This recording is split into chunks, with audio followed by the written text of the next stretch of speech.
UniOeste 2022. Suponha, ó, de novo, funções, com Isadora, tem muita questão de função nas provas da UniOeste. Suponha que f, função f, chamada f de R em R, relaciona um termo do conjunto dos reais com um elemento do conjunto dos reais, é uma função afim, tá? A função afim é função de primeiro grau, certo? Dada pela expressão f de x igual a x mais b, que é a forma que você aprende, função de primeiro grau, com a e b constantes reais, normal, então podemos afirmar que aqui vale a pena você ler as 5 alternativas antes de começar, eu acho. Ó. Se x1, x2, xn forma uma progressão aritmética, então f de x1, f, x2, f, xn também forma uma progressão aritmética. Será? A B fala que se eles formam uma progressão aritmética, então fx1, fx2, fx3 formam uma progressão geométrica. Então, qual é o primeiro passo? Já seria pegar, supor que é uma progressão aritmética, os valores de x, e dar uma olhada no que acontece com os valores de f de x. Daqui a pouco a gente faz isso. A letra C já fala que se x1, x2, xn for uma progressão geométrica, então os valores das funções fx1, fx2 formam uma progressão aritmética. Será? Aqui já fala que se for uma progressão geométrica, e também forma uma progressão geométrica.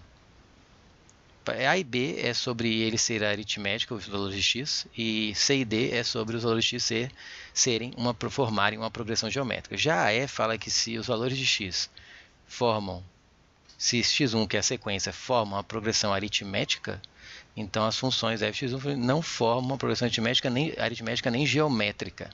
Então, para responder A, B e E, é o mesmo jeito. Eu vou supor que o x1, x2, x3, xn é uma PA, e ver o que acontece. Para responder a C e a D, eu vou já fazer outra resolução, que é supor que x1, x2 é uma PG e ver se acontece alguma coisa com os Fs, tá? Então, será que cabe aqui? Vamos ver. Vamos primeiro supor que x1, x2, x3, xn formam uma PA.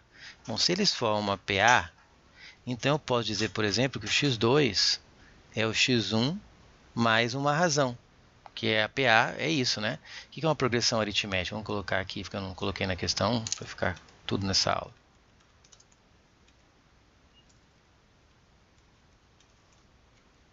Progressão aritmética. Uma progressão aritmética, como você tem aqui os termos A1, A2, A3 e assim vai, de um termo para o próximo, você sempre soma um valor. Lembra que na PG sempre multiplica um valor. Ah, e se for uma subtração? Então está somando um valor negativo, não foge da definição, tá? Então, basicamente, um termo, por exemplo, o A2, nada mais é que o A1 mais a razão. O A3 é o seu anterior, A2 mais um pulinho, gosto de falar, a razão. Eu podia pensar também, por exemplo, que o A3 é o A1, depois que você dá dois pulinhos, ó, R, R, somado com dois R's. Então é meio que isso aqui que eu fiz é o termo geral, é a ideia do termo geral. Não precisa nem decorar aquela equação termo geral. Ela é intuitiva, tá? Então é isso que eu vou usar para resolver essa questão. Olha só como vou aplicar agora esse conceito.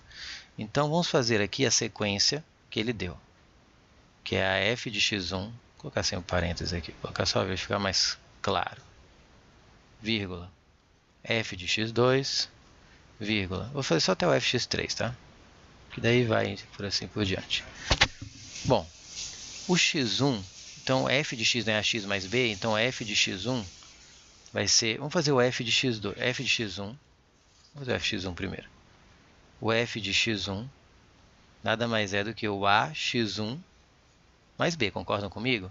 Se f de x é ax mais b, f de x1 é ax1 mais b. O que você põe aqui, substitui aqui.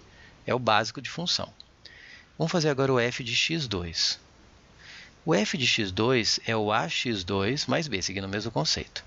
Porém, como se trata de uma PA, o x2 eu posso substituir por x1 mais r, o que vai deixar o f de x2 com essa cara aqui, ó, a vezes, aí no x2 eu vou trocar por x1 mais r, mais b.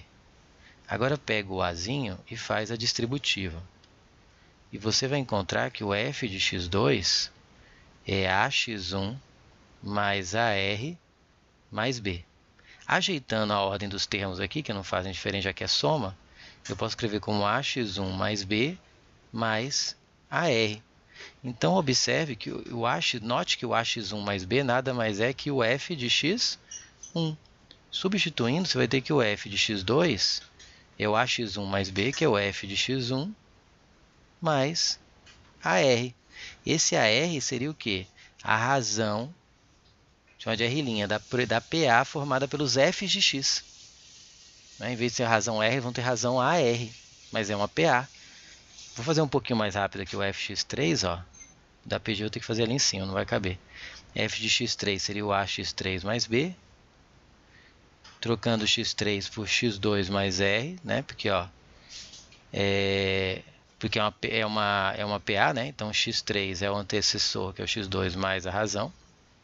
Mais B vai dar distributiva AX2 mais AR mais B.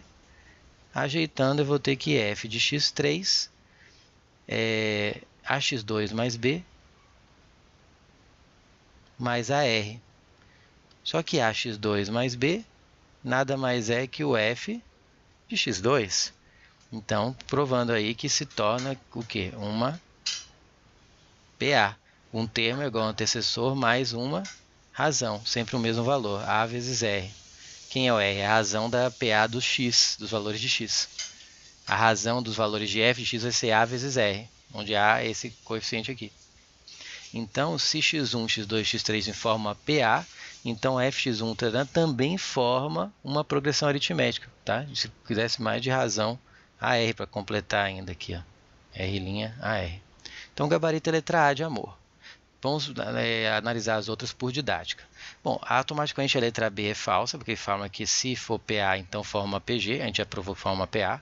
A letra E está falsa também, porque se for uma PA, ele fala que então não forma PA nem PG, mas forma uma PA. Falta C e D, que é supor que x1, x2 é uma PG. Vocês vão ver que não sai do lugar, olha só, vou fazer aqui. Supondo que é uma PG, então o x2 ele é o x1 vezes uma razão. Só que quando eu pego para fazer o f de x2, que é o ax2 mais b, né, substituindo aqui, e troco o x2 por x1 vezes a razão, fica a vezes x2, que é x1 vezes q, substituir, mais b. E você percebe aqui que eu não consigo extrair o valor antecessor, que seria o f de x1, né? Vamos escrever aqui o f de x1. O f de x1 seria o ax1 mais b, que nem na PA, né? Que a função é a mesma, ax1 mais b. Eu não consigo fazer o ax1 mais b aparecer aqui, porque aqui, ó, eu fazia a distributiva, porque era x1 mais r, e aí eu conseguia escrever o ax1 mais b separado do resto, que é uma soma, eu posso trocar. Aqui o q vem meio que conectado ao ax1, eu não consigo separar só o q. Se eu dividir por q, por exemplo, aqui eu tenho que dividir esse termo, fica ax1, mas fica mais b sobre q, né? Isso aqui eu poderia escrever como ax1 dividir por q, mas eu tenho que dividir aqui, ó, fica b sobre q. Então não aparece o ax1 mais b para eu escrever que é fx2 em função de f de x1, para ver se está somando ou multiplicando. Resultado, então, se eu supor que o x1 e x2 for uma forma PG, a sequência dos f's de x não vão formar nada, nem uma PA, nem uma PG. E essa afirmação não tem aqui, só tem por caso de CPA. Então, analisando a C, ele fala que se os valores de x for uma PG, então os valores de f de x também não formam uma PA. Não, se for uma PG, não forma nem PA nem PG, então é falso. Se for uma PA, então os valores de f de x formam uma PA. Agora, se x1 e x2 formam uma PG, os valores de f de x não formam nem PA nem PG. Como a gente viu aqui, ó, não dá para pegar o ax1 mais b, aparecer para poder trocar para o f de x1. Você não consegue, quando é PG, escrever o f de x2 em função do f de x1. Você não consegue fazer isso, que nem eu consegui aqui. Que nem eu consegui aqui também, ó. Você não consegue escrever um termo, um f de x, em função do seu valor anterior. Então, se x1 for uma PG, forma PA? Não. Se x1 for uma PG, forma PG? Não, forma nem PA, nem PG. O que elimina as alternativas C e D. E você fica com a letra A de amor.